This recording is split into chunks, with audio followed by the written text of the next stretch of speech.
Bobby Mahal, former ATP-ranked tennis player and owner of Advantage Tennis. Bobby, thanks so much for joining us. We have some Canadians playing today, playing right now. Your thoughts on how they've been doing so far? Thanks for having me, Scott. So far, it's been pretty good. It's a tough match that Felix is in right now. Unfortunately, he's down 2-1, and hopefully he can come through.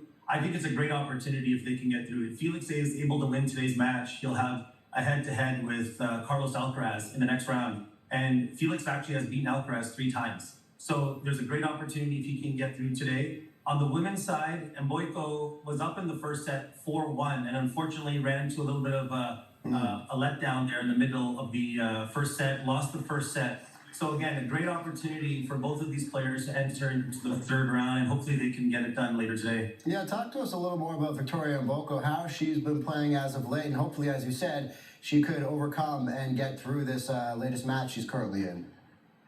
Yeah, she's playing a player who's very fast, runs down a lot of ball. Haley Batiste is a very good retriever, very strong around the court, makes her play an extra shot. And Mboiko's got a ton of power. That's the one thing she has going for her first top 30 win over Magdalena Freck.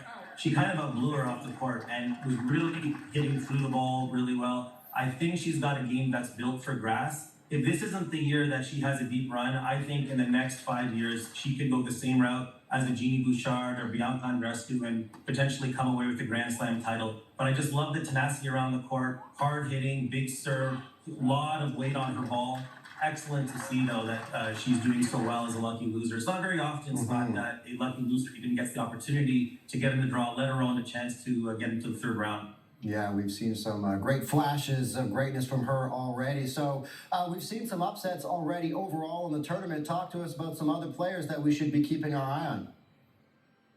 Yeah, I called that the field was very wide open this year. I think the fact that the grass season is so short, and many of these players, like Coco Gauff, for example, she said after her match there was very little preparation between the French Open on clay and the Wimbledon match that she lost to Yastremska. So the window to train on grass is very small. I think we're looking at, in the men's game, we're going to look at Yannick Sinner. Doesn't look like he's had much of a letdown after losing Alcaraz in the French.